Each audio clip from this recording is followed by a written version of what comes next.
नमस्कार, मैं गुंजन शर्मा और आप देख रहे हैं एबीसी क्राइम न्यूज। हमारे चैनल की हर ताजा खबर की अपडेट पाने के लिए सब्सक्राइब करें आपका अपना एबीसी क्राइम न्यूज। नमस्कार।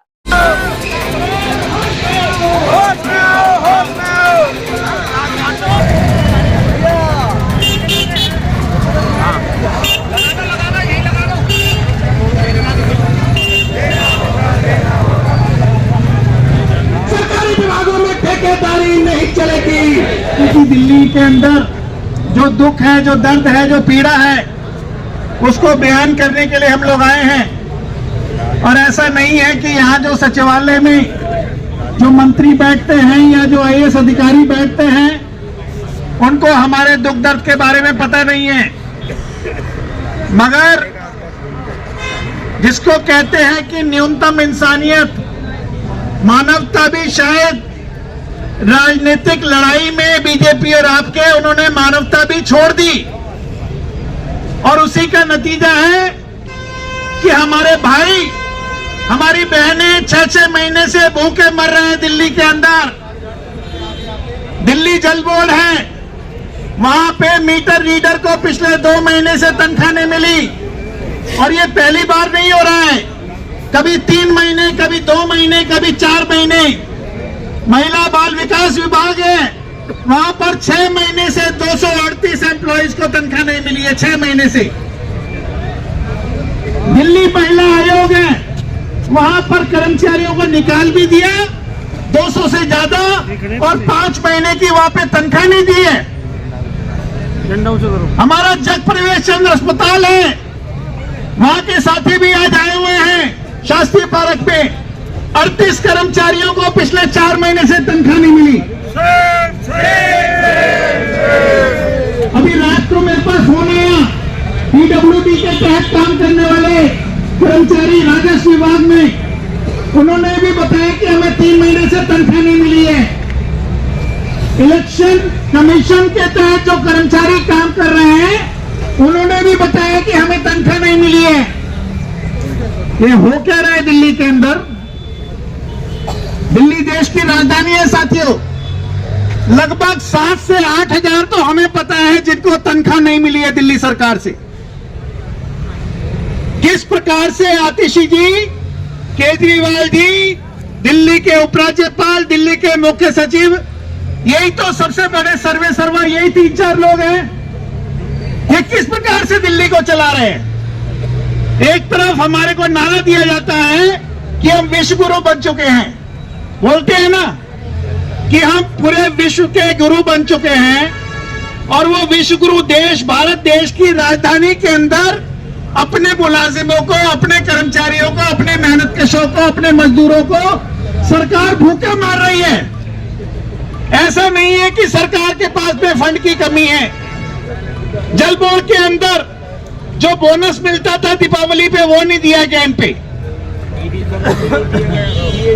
जो अलग अलग महकमों के अंदर जो समझौते हैं, वो समझौतों को लागू नहीं कर रहे। ईएसआई, पीएफ, बोनस, ग्रेच्युटी, उसकी जो वेतन सीमा है, वो वेतन बढ़ गए, वेतन सीमा कम है। तो हमारे बहुत सारे भाई जिनकी तनख्वाह सेमी स्किल्ड या स्किल्ड हो गई है, वो ईएसआई से भी वंचित कर दिए गए हैं। प्रोविडेंट फंड का कानून 15,000 का है। आप सब लोगों को जो कॉन्ट्रैक्ट पे हमको पीएफ मिलता था, वो 15,000 से ऊपर तनख्वाह होने के चलते पीएफ के लिए पैसा नहीं कट रहा है। ग्रेच्युटी नहीं मिलेगी, बोनस नहीं मिलेगा। बोनस की पात्रता के लिए हर साल लड़ना पड़ता है, हर साल। जबकि देश के अंदर 1970 के अंदर बोनस का कानून पास है। हाँ, स्पीच उनके पास ही। एक कानून पास होने के बावजूद, मुझे याद है जस्टिस कृष्णा अय्यर का वो जजमेंट, सुप्रीम कोर्ट के चीफ जस्टिस थे, उन्होंने बोला था कि जो नियोजक, जो मालिक, जो प्रबंधक अपने कर्मचारी को अपना वेतन नहीं दे सकता, उसको प्रबंधक कहलाने का कोई अधिकार नहीं है। तो ये क्या बोले हम इनको?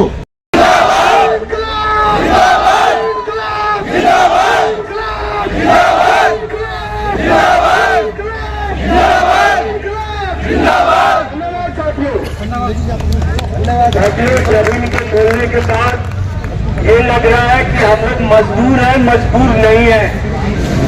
और यहाँ खड़ा होके हम दिल्ली सरकार की चूल्हे हिला देंगे अगर हमारी बात को दिल्ली सरकार सुनने के लिए तैयार नहीं होगी। हमने आज सांकेतिक प्रदर्शन शुरू किया है। आने वाले दिनों में यही वो जगह याद करने आती थी, यही वो जगह होगी जहाँ पे हजारों हजार मजदूर लाल झंडा लेकर खड़ा होंगे, नारे लगाते हुए खड़ा होंगे और जरूरत पड़ेगी तो ये सारे बैरिकेड तोड़ करके हम लोग सचिवालय तक पहुंच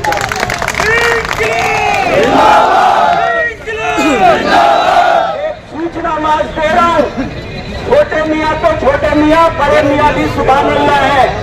दिल्ली के जो ईएसआई का हॉस्पिटल है, अभी ईएसआई के साथ ही बता रहे, वहाँ पे सिक्योरिटी गार्ड की पिछले 4 महीने से सैलरी नहीं मिली।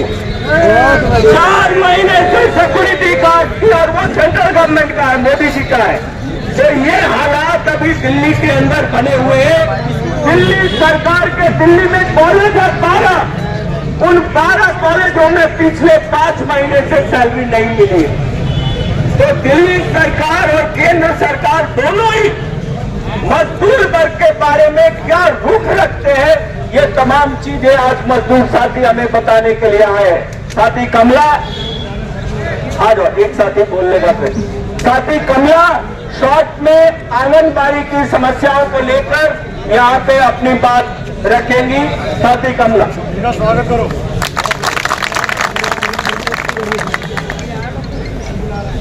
साथियों, बिना लड़े हमें कुछ नहीं मिलने वाला।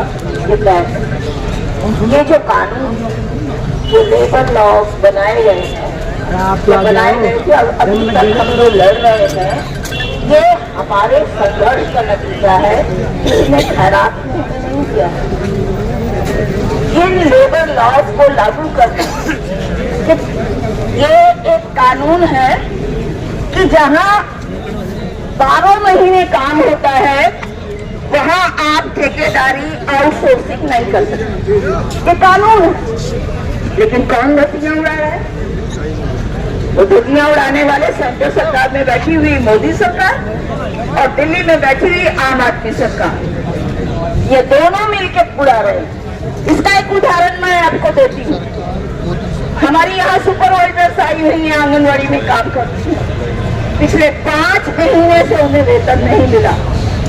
एक जैसा काम करती है, सरकारी और गैर सरकारी के लिए रखी हुई लड़कियां, लेकिन मजदूर एकता जिंदाबाद, अपना हक हम कैसे लेंगे, अपना हक हम कैसे लेंगे। सो कॉमरेड उमेश, साथियों, पहले मैं आप सभी को बधाई देना चाहता हूं इसलिए कि आप सभी लोग यहाँ इकट्ठे हुए हैं सचिवालय की चलो के नारे पर। बोलने से पहले मैं कुछ नारा देना चाहता हूँ, आपने मेरे साथ सुन लीजिए। इंकलाब जिंदाबाद, जिंदाबाद जिंदाबाद, सीआईटीयू जिंदाबाद, जिंदाबाद जिंदाबाद, इंकलाब जिंदाबाद, जिंदाबाद जिंदाबाद। दुनिया के मजदूरों एक हो, एक हो, एक हो, दुनिया के मजदूरों एक हो, एक हो, एक हो। साथियों, आज हम दिल्ली सरकार से और यहाँ की जो भी लेफ्टिनेंट गवर्नर है उनसे ये मांग रखे हैं, जिनको आप टेके पे रखे हो उनका 3-3 महीने से 4-4 महीने से कुछ इलाकों में आपने तनख्वाह नहीं दिया है, वेतन नहीं दिया है, उसे दे करके। लेफ्टिनेंट गवर्नर तो हमेशा रूल के बुक को पकड़ के रखते हैं ना, देखा है ना। मैं जब कर्नाटक में था तब से मैं पढ़ रहा हूं ये अखबारों में, लेफ्टिनेंट गवर्नर एकदम रूल के बुक पर चलता है। ये बोलना शुरू कर देता है, यहाँ का दिल्ली सरकार उस रास्ते पे गया, इस रास्ते पे गया, रूल बोलता है इस रास्ते पे नहीं जाना है, उस रास्ते पे नहीं जाना है ना। ठीक है कि नहीं मैं जो बोल रहा हूं? कुछ गलती है? नहीं।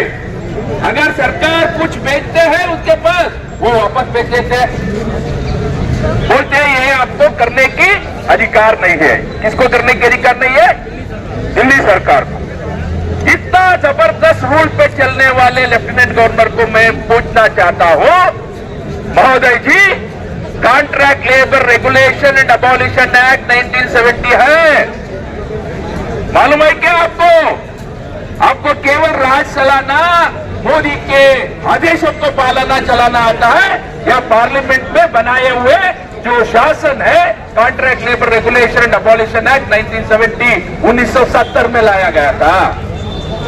जब मैं यहां आ रहा था पैदल, मैं देख रहा था इतने सारे घाट है यहाँ पे, राजघाट है, किसान घाट है ना, बाबू जगजीवन राम जी का भी घाट है। मैं उनको याद दिलाना चाहता हूं, लेफ्टिनेंट गवर्नर को और अतिशी को और हमारा अरविंद केजरीवाल को भी, क्या आपको बाबू जगजीवन राम मालूम है?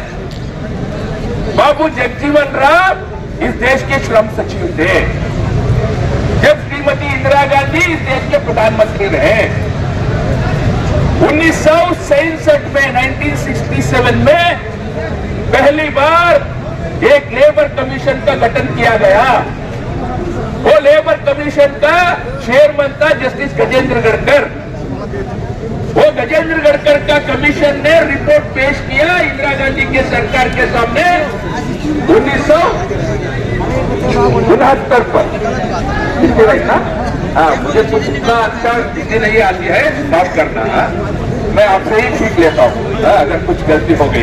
के बाद ये रूल्स ये बोलता है, अगर कोई ठेकेदार ठेके मजदूर को वेतन नहीं देता, उसका मतलब है ठेकेदार तो इमीडिएट एम्प्लॉयर होता है, उसका प्रिंसिपल एम्प्लॉयर जो होता है, मूल मालिक जो होता है, प्रधान मालिक जो होता है, वो सरकार होता है। सरकार के डिपार्टमेंटों में उसका मतलब सरकार कौन है? यहाँ पे कौन है? केजरीवाल डीसी की सरकार है, उसको जारी करने वाला कौन है? ये तो बोलना है ना, कौन है? अगर वो कुछ भी बोले, अतिशी सरकार के सामने रखी हुई है, उन मांगों को पूरा कराने के लिए आज दिल्ली सचिवालय पे इकट्ठे हुए हैं। इस प्रदर्शन को रोकने के लिए पुलिस ने पूरा जोर लगाया। इसके बावजूद भी आप तमाम साथी बहुत ही बहादुरी के साथ सचिवालय की तरफ जो बढ़े हैं, पुलिस ने यहाँ रोका, डेलीगेशन को बातचीत के लिए बुलाया और साथी गए हुए। इसी तरह नोएडा के अंदर आज एक बड़ा प्रदर्शन डीएम कार्यालय सूरजपुर ग्रेटर नोएडा पर हो रहा है। उस प्रदर्शन को रोकने के लिए उत्तर प्रदेश की सरकार और गौतम बुद्ध नगर के प्रशासन ने पूरी ताकत झोंक दी। हमारे तमाम कार्यकर्ताओं को घरों पर आज नजरबंद किया गया, कैद किया गया, रास्ते में रोका गया, हर चौराहे पर पुलिस लगा दी गई। इसके बावजूद भी बड़ी संख्या में सीआईटू के कार्यकर्ता और हमारे सहयोगी संगठनों के कार्यकर्ता डीएम कार्यालय पर पहुंचे हैं और जोरदार प्रदर्शन वहां भी चल रहा है। लगभग 100 से अधिक किसानों को जो शांतिपूर्ण तरीके से मांग कर रहे थे, वो मांग जो उनका हक है और अधिकार है, जमीनें एक्वायर करते समय जो करार प्राधिकरण ने किसानों के साथ किए, सुप्रीम कोर्ट, हाई कोर्ट के जजमेंट है और प्राधिकरण के साथ कई बार समझौते हुए हैं। संघर्ष को कुचलने के लिए, शांतिपूर्ण आंदोलन को कुचलने के लिए यूपी के पूरे पुलिस प्रशासन ने, सरकार ने पूरी ताकत झोंक रखी है। सैकड़ों लोगों को जो है गिरफ्तार किया गया, जेलों में डाला गया, बड़ी संख्या में महिलाओं को भी जेल में भेजा गया है। इसके बावजूद भी साथी संघर्ष कर रहे हैं। तो संघर्ष को रोकने के लिए हर गांव में पुलिस लगाई हुई है, हमारे तमाम कार्यकर्ताओं के घेराबंदी की हुई है। इस सबके बावजूद भी हमारे वहां साथी संघर्ष कर रहे हैं। आज ही प्रदर्शन में है, जो साथी जेल में गए हैं वो जेल के अंदर भी भूख हड़ताल करके अपने संघर्ष को जारी रखे हुए हैं। तो केंद्र की सरकार और दिल्ली की सरकार और यूपी की सरकार किस तरह मजदूर विरोधी काम कर रही है, उसका जीता जागता ये तमाम उदाहरण आपके सामने है।